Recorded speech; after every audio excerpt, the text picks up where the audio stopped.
Alright, I'll let that run for a bit. Hey, welcome back. I'm Chris, and today we're going to kind of talk about screen calibration. So let's do this real quick. Now, I mean, the more serious professional photographers, I'm sure they use something more sophisticated than this, well, pretty inexpensive screen calibration tool, and for good reason. And I would also say that I would have to think that they talk to their lab and figure out exactly what they need to send to their lab, exactly how to do it, so that both places, in between the photographer's computer and the lab itself, that everything's well calibrated the way it is.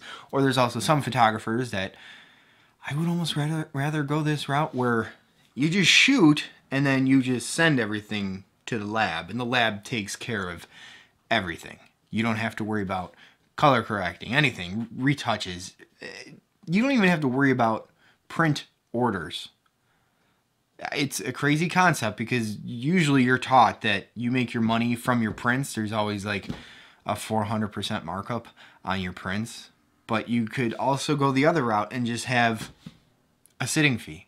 You know, just a flat rate, no prints, nothing. It's just a flat rate. It's just paying for your time, and then your client deals with the lab for prints and retouching and everything else. And you don't get any money off of that, or some photographers and labs, you know, whatever they do, whatever deal they have worked out. It's up to you how you want to work.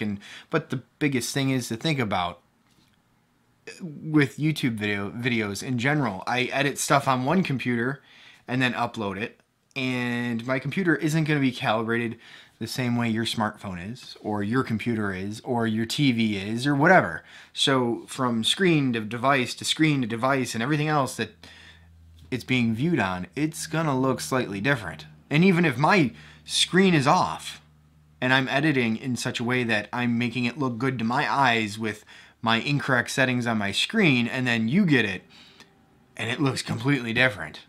So calibrating it to some extent, it's not a bad idea. At least gives you a starting point so that everything's at least consistent.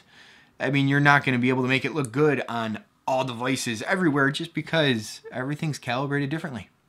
You know what I mean? I mean, my TV's set differently because I like certain settings. The sun might be hitting the room or something like that, and I like it maybe a little bit darker or a little bit brighter, or whatever the case is. My phone, I turn the brightness almost all the way down. That's just how I like to view my phone and save battery life.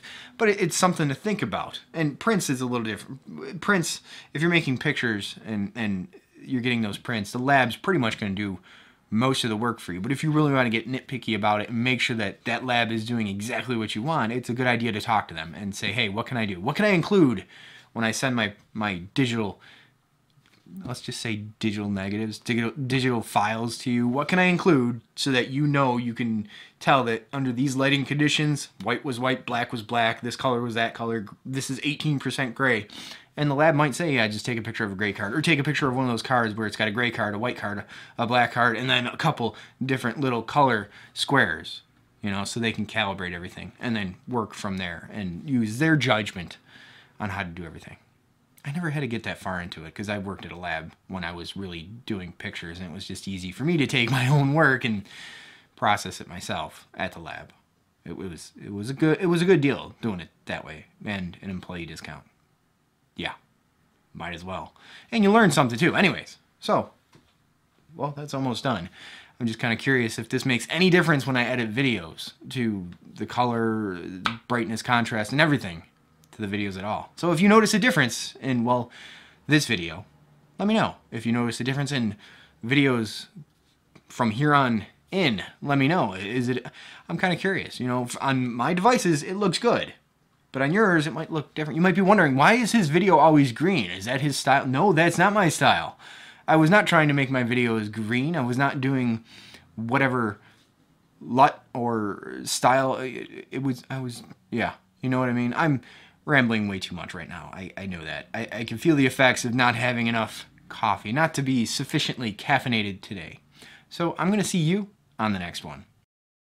This was just kind of like, I needed to do this now, and it's kind of a topic I'd never really talk about or even research that much, but you know, this is an old calibration unit. It's probably really outdated, but hey, like I said, you might as well start somewhere. I'll see you on the next one. still going.